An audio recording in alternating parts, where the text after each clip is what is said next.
ಬೀದರ್ ಜಿಲ್ಲೆಯ ಆ ಆಸ್ಪತ್ರೆಯಲ್ಲಿ ಖಾಯಂ ವೈದ್ಯರೇ ಇಲ್ಲ. ಪ್ರಾಥಮಿಕ ಕೇಂದ್ರಕ್ಕೆ ವಾರಕ್ಕೆ ಒಮ್ಮೆ ಬರ್ತಾರಂತೆ ಡಾಕ್ಟರ್ಸ್ಗಳು. ಖಾಯಂ ವೈದ್ಯರಿಲ್ಲದೆ ಪರದಾಡ್ತಾ ಇದ್ದಾರೆ ರೋಗಿಗಳು. ಒಂದ್ ಕಡೆ ಪ್ರಾಥಮಿಕ ಆರೋಗ್ಯ ಕೇಂದ್ರದಲ್ಲಿ ವೈದ್ಯರಿಲ್ಲದೆ ರೋಗಿಗಳು ನರಳಾಟವನ್ನ ಅನುಭವಿಸ್ತಾ ಇದ್ದಾರೆ. ಎಷ್ಟೇ ಬಾರಿ ಮನವಿ ಮಾಡಿಕೊಂಡ್ರೂ ಕೂಡ ಯಾವುದೇ ಪ್ರಯೋಜನ ಆಗಿಲ್ಲ. ವಾರಕ್ಕೊಮ್ಮೆ ಬರ್ತಾರೆ ಅಂತಂದ್ರೆ ವಾರಕ್ಕೊಮ್ಮೆ ನಾವೇನಾದ್ರೂ ಹುಷಾರ್ ತಪ್ತೀವಾ? ಇಲ್ವಲ್ಲ. ಪ್ರತಿದಿನ ಯಾರಿಗಾದ್ರೂ ಒಬ್ರು ಆಸ್ಪತ್ರೆಗೆ ದಾಖಲಾಗ್ತಾ ಇರ್ತಾರೆ. ಆರೋಗ್ಯದಲ್ಲಿ ಏರುಪೇರು ಆಗುವಂತಹ ಘಟನೆಗಳು ಕೂಡ ನಡೀತಾ ಇರುತ್ತೆ. ಜ್ವರ, ಕೆಮ್ಮು, ನೆಗಡಿ, ಹೀಗೆ ಮೊದಲೇ ಚಳಿಗಾಲ ಆರಂಭ ಆಗ್ತಾ ಇದೆ. ವಾರಕ್ಕೊಮ್ಮೆ ಬರ್ತಾರೆ ಅಂದ್ರೆ ನಿಜಕ್ಕೂ ಏನು ಆಗ್ತಾ ಇದೆ ಜಿಲ್ಲಾಸ್ಪತ್ರೆಯಲ್ಲಿ ಅಂತ ಹೇಳಿ.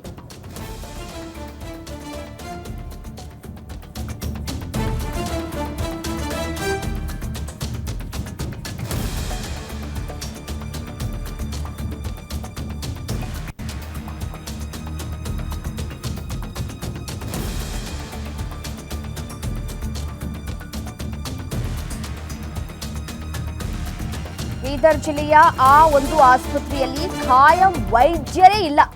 ಪ್ರಾಥಮಿಕ ಕೇಂದ್ರಕ್ಕೆ ವಾರಕ್ಕೆ ಒಮ್ಮೆ ಡಾಕ್ಟರ್ಸ್ಗಳು ಬರ್ತಾರಂತೆ. ಖಾಯಂ ವೈದ್ಯರು ನೇಮಕ ಮಾಡಿ ಅಂತ ಹೇಳಿ ಕೇಳ್ಕೊಳ್ತಾ ಇದ್ದಾರೆ. ನಿರ್ಣಾ ಪ್ರಾಥಮಿಕ ಆರೋಗ್ಯ ಕೇಂದ್ರದಲ್ಲಿಲ್ಲ ಖಾಯಂ ವೈದ್ಯರು. ಚಿಟ್ಟಗುಪ್ಪ ತಾಲೂಕಿನ ನಿರ್ಣಾ ಪ್ರಾಥಮಿಕ ಆರೋಗ್ಯ ಕೇಂದ್ರದ ಅವ್ಯವಸ್ಥೆ ಇದು. ಎಮರ್ಜೆನ್ಸಿ ಅಂತ ಬಂದ್ರೆ ನಿರ್ಣಾ ಆಸ್ಪತ್ರೆಯಲ್ಲಿ ಡಾಕ್ಟರ್ಸ್ಗಳೇ ಇಲ್ಲ. ಈ ಒಂದು ಆರೋಗ್ಯ ಕೇಂದ್ರಕ್ಕೆ ವಾರಕ್ಕೊಮ್ಮೆ ಬರ್ತಾರಂತೆ ವೈದ್ಯರು. ಹೆಸರಿಗೆ ಮಾತ್ರ 24/7 ಆಸ್ಪತ್ರೆ, ಆದ್ರೆ ಇಲ್ಲಿ ವೈದ್ಯರೇ ಇಲ್ಲ. ಆಸ್ಪತ್ರೆಯಲ್ಲಿ ಇರೋದು ಕೇವಲ 2 ನರ್ಸ್ಗಳು ಮಾತ್ರ.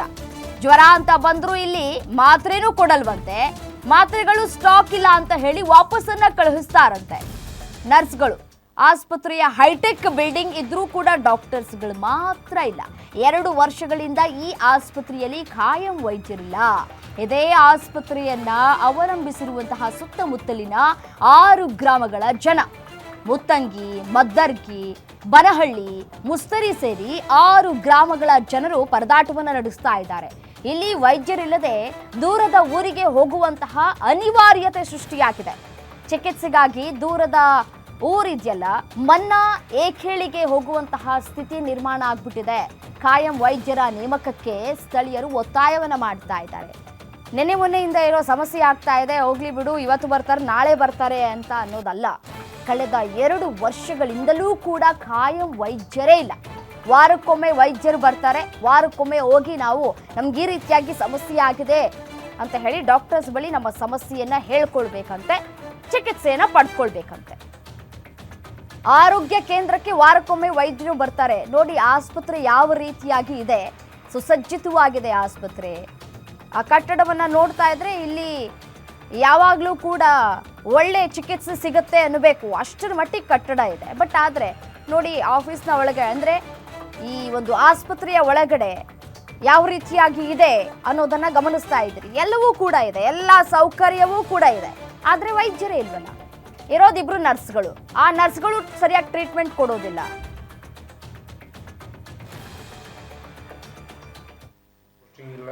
ಇದು ನಮ್ಮದು ನಿರ್ಣಾ PHC ಸೆಂಟರ್ ಸರ್. ಇದಕ್ಕೆ ಸುತ್ತ 16 ಹಳ್ಳಿ ಬರ್ತಾವೆ ಸರ್.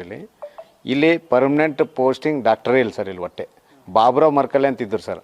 ಅವ್ರು ಹೋದ್ಮ್ಯಾಗ ಏನದೆ ಅಲ್ಲ, ಅವ್ರು ಹೋದ್ಮ್ಯಾಗ ಸರ್ ನೆಕ್ಸ್ಟ್ ಬಂದವರು ಯಲಗುರ್ತಿ ಅವ್ರಿ, ಚಂದ್ರಶೇಖರ್ ಯಲಗುರ್ತಿ ಅಂತ ಬಂದರು ಸರ್. ಅದು ಆದ್ಮೇಲೆ ಪೋಸ್ಟ್ ಖಾಲಿನೇ ಅದ ಸರ್. ಇಲ್ಲಿ ಈಗ 1-2 ವರ್ಷ ಆಗ್ಲತ್ರಿ. 2 ವರ್ಷ ಹಿಡಿದು ಪೋಸ್ಟಿಂಗೇ ಇಲ್ಲ ಸರ್. ಒಟ್ಟಿಲ್ಲಿ ಪರ್ಮನೆಂಟ್ ಪೋಸ್ಟ್ ಬಂತು ಅಂದ್ರೆ ನಮ್ಮ ಇದಕ್ಕೆ ಸುತ್ತ ಹಳ್ಳಿ ಜಾಸ್ತಿ ಇರ್ತಾವೆ ಸರ್. ಗರೀಬ್ ಜನರ ಏನರ ಇತ್ತು ಅಂದ್ರೆ ಇಲ್ಲಿ ಏನು ಕೇಳಿದ್ರೆ ಡಾಕ್ಟ್ರ್ 24 ಅವರ್ಸ್ ಸಿಗಲ್ಲ ಸರ್. 24x7 ಹೆಸರಿಗೆ ಹೇಳ್ಕೊಳಕ್ಕೆ ಅಷ್ಟೇ. ಇಲ್ಲಿ ನಮಗೆ ಮೊದಲ ಪರ್ಮನೆಂಟ್ ಪೋಸ್ಟ್ ಬಂದ್ಬೇಕು ಸರ್. ಅದು ಆದ್ಮೇಲೆ ಮೆಡಿಸಿನ್ ಪ್ರಾಬ್ಲಮ್ ಅದ ಸರ್. ಮೆಡಿಸಿನ್ ಇಲ್ಲಿ ಬಂದು ನಾವು ಸ್ಟಾಫ್ ನರ್ಸ್ಗಳಿಗೆ ಕೇಳಿದ್ರೆ ಇಲ್ಲಿ ಇಲ್ರಿ, ನಮಗೆ ಮ್ಯಾಲಿನ ಸಪ್ಲೈ ಇಲ್ರಿ. ಇದು ಕಾರಣ ಕೊಟ್ಟು ಜನರಿಗೆ ಭಾಳ ತೊಂದರೆ ಆಗ್ಲತ್ತದ ಸರ್. ಮೆಡಿಸಿನ್ ಪೂರ ಆಗ್ಬೇಕು ಸರ್. ಇನ್ನೊಂದು ಸ್ನೇಕ್ಸ್ ಇಂಜೆಕ್ಷನ್ ಅಂತೂ ಇಲ್ಲೇ ಇಲ್ರಿ. ಡಾಗ್ ರೀ, ನಾಯಿ ಕಚ್ಚಿದ್ರು ಸರ್ ನಾವು ಮನೆ ಕಡೆಗೆ ಹೋಗ್ಬೇಕು. ಇಲ್ಲೇ 90% ಸಿಗಲ್ಲ ಸರ್. 10%ದಾಗ ಇದ್ದವ್ರು ಯಾವಾಗ ಸ್ಟಾಕ್ ಇರ್ತದೆ ಕೊಡ್ತಾರೆ ಅಷ್ಟೇ. ಇಲ್ಲದವ್ರು ನಾವು ಅಲ್ಲಿಗೆ ಹೋಗ್ಬೇಕು ಸರ್. ಆಸ್ಪತ್ರೆಯಲ್ಲಿ ನಾವು ಯಾವಾಗೂ ಬರ್ತೀನಿ, 2 ಸಿಸ್ಟರ್ ಇರ್ತಾರೆ ಅಷ್ಟೇ. ಯಾವಾಗ ಡೆಪ್ಯುಟೇಷನ್ ಡಾಕ್ಟರ್ ಅಂತ ನಮ್ಗೆ ಹೇಳ್ತಾರೆ ಅಷ್ಟೇ. ಅವ್ರು ಯಾವಾಗ ಬಂದರೂ 1 ಸಲ ಸಿಕ್ಕಿರ್ಬೋದು ನನಗೆ, 1 ವಾರದಾಗ. ಅವರು ಯಾವಾಗ ಬರ್ತಾರೋ, ಯಾವತ್ತು 1 ತಾಸು ಕೊಂಡಿರ್ತಾರೋ ಹೋಗ್ತಾರೆ. ಬಟ್ ಇಲ್ಲಿ ಪರ್ಮನೆಂಟ್ ಒಂದು ಹ್ಯಾಂಡ್ ಡಾಕ್ಟರ್ ಹಾಕೋದು ಒಳ್ಳೆಯದು. ನಮ್ಮ ಜನರಲ್ಲಿ ಭಾಳ ದೊಡ್ಡ ನಮ್ಮ ನಿರ್ಣಯ ಅಂತಂದರೆ PSC ಅದು ಹುಬ್ಳಿ ಅದ. ಆಮೇಲೆ ನಮ್ಮ ನಿರ್ಣಯ ಮುತ್ತಂಗಿ ಆಮೇಲೆ ವಾಡಿ 4-5 ಊರು ಬರ್ತಾವೆ ಇಲ್ಲಿ. ಯಾವುದೇ ರೀತಿ ನಮಗೆ ಇಲ್ಲಿ ಸವಲತ್ತು ಸಿಗ್ತಾ ಇಲ್ಲ. 24/7 ಬಾರಿ ಬೋರ್ಡೇ ನೋಡ್ತೀನಿ ಹೊರಗೆ ಹೊಡ್ಕೋತ. ಬಟ್ ಇಲ್ಲಿ ಅಂಥ ಸರ್ವಿಸ್ ಸಿಗ್ತಾ ಇಲ್ಲ. ದಯಮಾಡಿ ಈ ಏನು ಇದೇ ವಿಚಾರಕ್ಕೆ ಸಂಬಂಧಪಟ್ಟಂತೆ ಮತ್ತಷ್ಟು ಡೀಟೇಲ್ಸ್ ಕೊಡ್ತಾ ಹೋಗ್ತಾರೆ ನಮ್ಮ ಪ್ರತಿನಿಧಿ ಶಿವಯ್ಯ ಮಠಪತಿ ದೂರವಾಣಿ ಸಂಪರ್ಕದಲ್ಲಿದ್ದಾರೆ. ಶಿವಯ್ಯ, ನೋಡಿ, ಪ್ರಾಥಮಿಕ ಆರೋಗ್ಯ ಕೇಂದ್ರ ಎಷ್ಟು ಚೆಂದಾಗಿದೆ ನೋಡ್ತಾ ಇದ್ದೀವಿ ನಾವು ದೃಶ್ಯದಲ್ಲಿ. ಡಾಕ್ಟರ್ಸ್ಗಳೇ ಇಲ್ಲ ಅಂತಂದ್ರೆ ಮತ್ತೆ ಪ್ರಾಥಮಿಕ ಆರೋಗ್ಯ ಕೇಂದ್ರ ಯಾಕೆ ಮುಚ್ಚಿಸ್ಬಿಡ್ಬೇಕಲ್ವಾ? ಯಾಕೆ ಖಾಯಂ ವೈದ್ಯರ ನೇಮಕ ಆಗ್ತಾ ಇಲ್ಲ? ಇಲ್ಲಿ ಏನ್ ಸಬೂಬನ್ನ ನೀಡ್ತಾ ಇದೆ ಆರೋಗ್ಯ ಇಲಾಖೆ? ಸಮಸ್ಯೆ ಏನಂತೆ? ಖಂಡಿತವಾಗ್ಲೂ ರಮ್ಯಾ, ಏನು ಈ ಗ್ಯಾರಂಟಿ ಸರ್ಕಾರದಲ್ಲಿ ರೋಗಿಗಳಿಗೆ ಚಿಕಿತ್ಸೆ ಸಿಗುವುದೇ ಗ್ಯಾರಂಟಿ ಇಲ್ಲದಂತಾಗಿರುವಂತದ್ದು. ಇಲ್ಲಿ ಪ್ರಮುಖವಾಗಿ ಏನು ಬೀದರ್ ಜಿಲ್ಲೆಯ ಚೆಡ್ಗುಪ್ಪ ತಾಲೂಕಿನ ನಿರಿಣ ಒಂದು ಹೋಬಳಿ ಇದೆ. ಸುತ್ತಮುತ್ತಲು ಸಾಕಷ್ಟು ಗ್ರಾಮಗಳಿದಾವೆ. ಅವೇನು ಪ್ರಾಥಮಿಕ ಆರೋಗ್ಯ ಕೇಂದ್ರ ಇದೆಯಲ್ಲ, ಇಲ್ಲಿ ನಿರಿಣ ಗ್ರಾಮದ ಪ್ರಾಥಮಿಕ ಆರೋಗ್ಯ ಕೇಂದ್ರದಿಂದ ಸಾಕಷ್ಟು ಜನ ಅವಲಂಬಿತರಾಗಿದ್ದಾರೆ. ಆದ್ರೆ ಇಲ್ಲಿ ಪ್ರಮುಖವಾಗಿ ವೈದ್ಯರೇ ಇಲ್ಲ. ಅಂದ್ರೆ ಇಲ್ಲಿ ಪರ್ಮನೆಂಟ್ ಪೋಸ್ಟಿಂಗ್ ಇಲ್ಲ, ಖಾಯಂ ವೈದ್ಯರೇ ಇಲ್ಲ. ವಾರಕ್ಕೊಮ್ಮೆ ಡೆಪ್ಯುಟೇಷನ್ ಮೇಲಿರುವಂತಹ ವೈದ್ಯರು ಬರ್ತಾರೆ. ಇಲ್ಲಿನ ಏನು ರೋಗಿಗಳಿದಾರಲ್ಲ, ಈ ನಿರಿಣ ಮತ್ತು ಸುತ್ತಮುತ್ತಲಿನ ಗ್ರಾಮಸ್ಥರೆಲ್ಲ ಸಾಕಷ್ಟು ಒಂದು ಪರದಾಟವನ್ನ ನಡೆಸ್ತಾ ಇದ್ದಾರೆ. ಚಿಕಿತ್ಸೆಗಾಗಿ ದೂರದ ಇಲ್ಲಿ ಮನ್ನಾಯ್ಕೇಳಿ ಆಗಿರ್ಬೋದು, ಬೀದರ್ ನಗರಕ್ಕೆ ಬರುವಂತಹ ಒಂದು ಸ್ಥಿತಿ ನಿರ್ಮಾಣವಾಗಿದೆ. ಅದಲ್ಲದೆ ಅಲ್ಲಿ ಅಂದ್ರೆ ಬೇಸಿಕ್ ಆಗಿ ಅಲ್ಲಿ ಮೆಡಿಸಿನ್ಸ್ ಕೂಡ ಕೊಡ್ತಾ ಇಲ್ಲ, ಸ್ಟಾಕ್ ಇಲ್ಲ, ನೀವು ಹೋಗಿ ಅಂತ ಅಲ್ಲಿನ ನರ್ಸ್ಗಳು ಹೇಳ್ತಾ ಇದ್ದಾರೆ ಅಂತ ಅಲ್ಲಿನ ಗ್ರಾಮಸ್ಥರು ಕೂಡ ದೂರಿದ್ದಾರೆ. ಖುದ್ದು ನಾವು ಕೂಡ ವಿಸಿಟ್ ಮಾಡಿರುವಂತಹ ಸಂದರ್ಭದಲ್ಲಿ ಆ ಆಸ್ಪತ್ರೆಯಲ್ಲಿ ಯಾರೊಬ್ರು ವೈದ್ಯರು ಕೂಡ ಇರ್ಲಿಲ್ಲ. ಅಲ್ಲಿ ಸಾಕಷ್ಟು ಒಂದು ಸಮಸ್ಯೆ ಉಂಟಾಗ್ತಿದೆ ಆ ಭಾಗದ ಜನರಿಗೆ. ಈಗ ಸದ್ಯ ರೀಸೆಂಟ್ಲಿ ಅಲ್ಲಿ 1-2 ತಿಂಗಳ ಅವಧಿಯಲ್ಲಿ 10 ಜನರಿಗೆ ಹಾರ್ಟ್ ಅಟ್ಯಾಕ್ ಕೂಡ ಸಂಭವಿಸಿತ್ತು. ಅಂತಂದ್ರೆ ಅಲ್ಲಿ ಒಂದು ಸಜೆಷನ್ ಕೂಡ ಆರೋಗ್ಯಕ್ಕೆ ಸಂಬಂಧಪಟ್ಟಿದ್ದು ಸಜೆಷನ್ ಕೂಡ ನೀಡಲಿಕ್ಕೆ ಅಲ್ಲಿ ಖಾಯಂ ಆಗಿ ಯಾರೊಬ್ರು ವೈದ್ಯರು ಇಲ್ಲ ಅನ್ನೋದು ಆ ಗ್ರಾಮಸ್ಥರ ಒಂದು ಅಳಲಾಗಿದೆ. ಶೀಘ್ರವೇ ಸಂಬಂಧಪಟ್ಟವರು ಅದಕ್ಕೆ ಆ ಕಡೆ ಗಮನ ಹರಿಸಿ ಆ ಸಾರ್ವಜನಿಕರ ಏನು ಆರೋಪ ಇದೆಯಲ್ಲ, ಅಲ್ಲಿ ಆಸ್ಪತ್ರೆಗೆ ವೈದ್ಯರು ಬೇಕಾಗಿದ್ದಾರೆ ಅಂತ ಹೇಳ್ತಾ ಇದ್ದಾರೆ. ವೈದ್ಯರನ್ನ ನೇಮಿಸಿ ಅಲ್ಲಿ ಚಿಕಿತ್ಸೆ ನೀಡುವ ಕೆಲಸ ಸರ್ಕಾರ ಮತ್ತು ಆರೋಗ್ಯ ಇಲಾಖೆಯಿಂದ ಆಗ್ಬೇಕಾಗಿರುವಂತದ್ದು ರಮ್ಯಾ. ಓಕೆ, ಈಗ ಪ್ರಾಥಮಿಕ ಆರೋಗ್ಯ ಕೇಂದ್ರದಲ್ಲಿ ಸಾಕಷ್ಟು ರೋಗಿಗಳು ಬರ್ತಾರೆ, ಬೇರೆ ಬೇರೆ ಆಸ್ಪತ್ರೆಗೆ ಈಗ ಹೋಗ್ತಾ ಇದ್ದಾರಲ್ಲ, ಈಗ ಏನು ಮಾಡ್ಬೇಕಂತ ಹೇಳಿ? ಈಗ ಸಾಕಷ್ಟು ಬಾರಿ ಮನವಿಯನ್ನ ಕೂಡ ಮಾಡಿಕೊಂಡ್ರು ಯಾವುದೇ ಪ್ರಯೋಜನ ಆಗಿಲ್ಲ. ಹೆಸರಿಗೆ ಮಾತ್ರ 24/7 ಆಸ್ಪತ್ರೆ. ವೈದ್ಯರು ನೇಮಕ ಮಾಡೋದಕ್ಕೆ ಸಾಧ್ಯ ಆಗ್ತಾ ಇಲ್ಲ. ವೈದ್ಯರು ನೇಮಕ ಮಾಡಿದಂತಹ ಸಂದರ್ಭದಲ್ಲಿ ವೈದ್ಯರು ಯಾಕೆ ಬಿಟ್ಟು ಹೋಗ್ತಾ ಇದ್ದಾರೆ ಅನ್ನೋ ಪ್ರಶ್ನೆ ಕೂಡ ಬರುತ್ತೆ. ವಾರಕ್ಕೊಮ್ಮೆ ಬಂದ್ರೆ ವಾರಕ್ಕೊಮ್ಮೆ ಕಾಯಿಲೆ ಬರುತ್ತಾ ಅಂತ. ಈಗ ಆಕ್ಚುಲಿ ಅಂದ್ರೆ ಸಾರ್ವಜನಿಕರು ಕೂಡ ಅದೇ ಪ್ರಶ್ನೆ ಮಾಡ್ತಾ ಇರುವಂತದ್ದು. ಆ ಪ್ರಾಥಮಿಕ ಕೇಂದ್ರದಲ್ಲಿ ಅಂದ್ರೆ ಡೆಪ್ಯುಟೇಷನ್ ಬೇರೆ ಒಂದು ಆಸ್ಪತ್ರೆಯಲ್ಲಿ ಕೆಲಸ ಮಾಡ್ತಿರುವಂತಹ ವೈದ್ಯರನ್ನ ಅಲ್ಲಿ ನೇಮಿಸಿ ಅಂದ್ರೆ ಕೇವಲ ವಾರದಲ್ಲಿ 1 ಸಾರಿ ಅಥವಾ 2 ಸಾರಿ ಅಲ್ಲಿ ಆ ವೈದ್ಯರನ್ನ ಕಳಿಸ್ತಾರೆ. ಅಲ್ಲಿ ಅದೇ ಜನರು ಕೂಡ ಅದೇ ಪ್ರಶ್ನೆ ಮಾಡ್ತಾ ಇದ್ದಾರೆ, ನಾವು ವಾರಕ್ಕೆ 1 ಸಾರಿ 2 ಸಾರಿ ಯಾವಾಗ ಬರ್ಬೇಕು, ವೈದ್ಯರು ಯಾವಾಗ ಬರ್ತಾರೆ, ನಮಗೆ ಅದು ಕೂಡ ಮೆಡಿಸಿನ್ಸ್ ಗಳನ್ನು ಕೂಡ ರವಾನೆ ಮಾಡ್ಲಾಗ್ತಾ ಇಲ್ಲ. ಅಂದ್ರೆ ಆಸ್ಪತ್ರೆಗೆ ಮೆಡಿಸಿನ್ಸ್ ಗಳು ಕೂಡ ಬರ್ತಾ ಇಲ್ಲ ಅಂತ ಹೇಳ್ತಾ ಇದ್ದಾರೆ. ಮೆಡಿಸಿನ್ಸ್ ಗಳು ಖಾಲಿ ಅಂತ ಹೇಳ್ತಾ ಇದ್ದಾರೆ. ಇಬ್ರು ನರ್ಸ್ ಯಾಕೆ ನೇಮಕ ಮಾಡಿದ್ದಾರೆ? ಬರೀ ಮೆಡಿಸಿನ್ಸ್ ಕೊಡೋದಕ್ಕೆ ನೇಮಕ ಮಾಡಿದ್ದಾರೆ ಅವರನ್ನ. ರಮ್ಯಾ, ಅಲ್ಲಿ ನರ್ಸ್ಗಳು ಓವರ್ ಆಲ್ ನೋಡ್ಬೇಕಾದ್ರೆ 15 ಜನ ಸ್ಟಾಫ್ ಇದ್ದಾರೆ ಅನ್ನೋ ಒಂದು ಮಾಹಿತಿ ಇದೆ. 15 ಜನ ಮಾಹಿತಿ ಇದೆ. ಅದರಲ್ಲಿ ಆಸ್ಪತ್ರೆಯಲ್ಲಿ ಇರುವರು ಕೇವಲ 2 ನರ್ಸ್ಗಳು ಮಾತ್ರ ಇರ್ತಾರಂತೆ.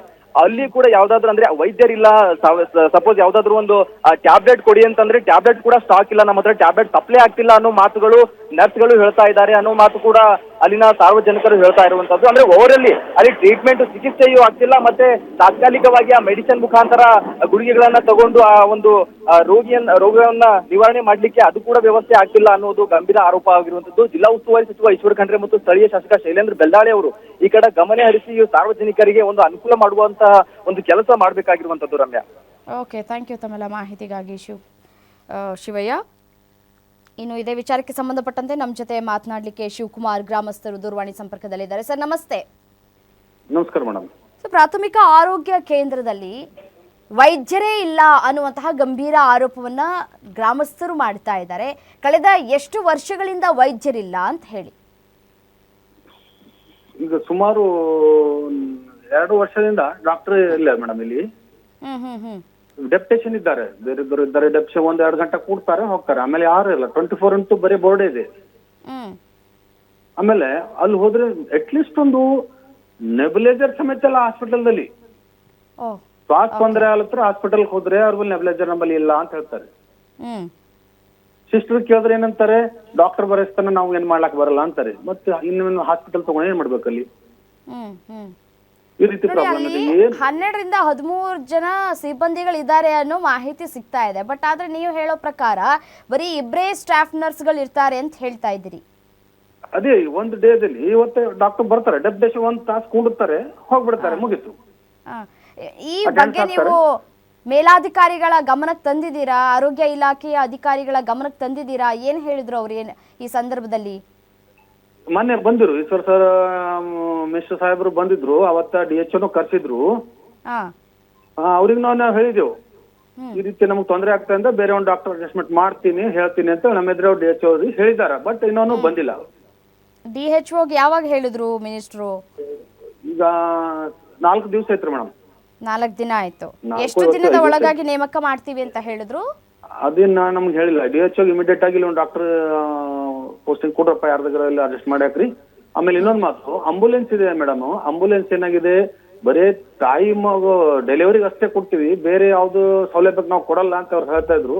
ಅದು ನಾನು ನಮ್ಮ ಉಸ್ತುವಾರಿ ಮಿನಿಸ್ಟರ್ ಸಾಹೇಬ್ರ ಇದ್ರೆ ನಾನು ಅದನ್ನು ಹೇಳಿದೆ, ಅದು ಯಾವುದೇ ತೊಂದರೆ ಇರ್ಲಿ, ತಕ್ಲೀಫ್ ಯಾವುದೇ ಇರ್ಲಿ, ಎಮರ್ಜೆನ್ಸಿದಲ್ಲಿ ಆಂಬುಲೆನ್ಸ್ ಕೊಡ್ರಪ್ಪ, ಇನ್ನೊಂದು ಡ್ರೈವರ್ ಕೊಡ್ಲಾಕ್ ಹೇಳ್ತೀನಿ, ಇನ್ನೊಂದು ಡ್ರೈವರ್ ಅಡ್ಜಸ್ಟ್ ಮಾಡ್ಕೊಡ್ರಿ, ಅದನ್ನೂ ಅವ್ರು ಹೇಳಿದ್ದಾರೆ. ಬಟ್ ಇನ್ನ ಯಾವುದೂ ಆಗಿಲ್ಲ. ಓಕೆ ಶಿವಕುಮಾರ್ ಅವರೇ, ನೋಡೋಣ, ಕಾದ್ ನೋಡೋಣ. 4 ದಿನ ಆಯ್ತು ಅಂತ ನೀವೇ ಹೇಳ್ತಾ ಇದ್ದೀರಿ. ಮಿನಿಸ್ಟರ್ ಅವರು ಸ್ಥಳಕ್ಕೆ ಭೇಟಿ ಕೊಟ್ಟಿದ್ದಾರೆ, ಪರಿಶೀಲನೆ ಕೂಡ ನಡೆಸಿದ್ದಾರೆ, DHO ಜೊತೆ ಮಾತುಕತೆಯನ್ನ ಕೂಡ ನಡೆಸಿದ್ದಾರೆ. ಈಗ ನೇಮಕವನ್ನ ಮಾಡ್ತೀವಿ ಅಂತ ಕೂಡ ಹೇಳಿದ್ದಾರೆ. ವೈದ್ಯರ ನೇಮಕ ಆಗುತ್ತಾ ಇಲ್ವಾ, ಇನ್ನೊಂದೆರಡು ದಿನ ಕಾದ್ ನೋಡೋಣ. ಧನ್ಯವಾದಗಳು ಗ್ಯಾರಂಟಿ ನ್ಯೂಸ್ ಜೊತೆ ಮಾತನಾಡಿದ್ದಕ್ಕಾಗಿ. ಹಲೋ.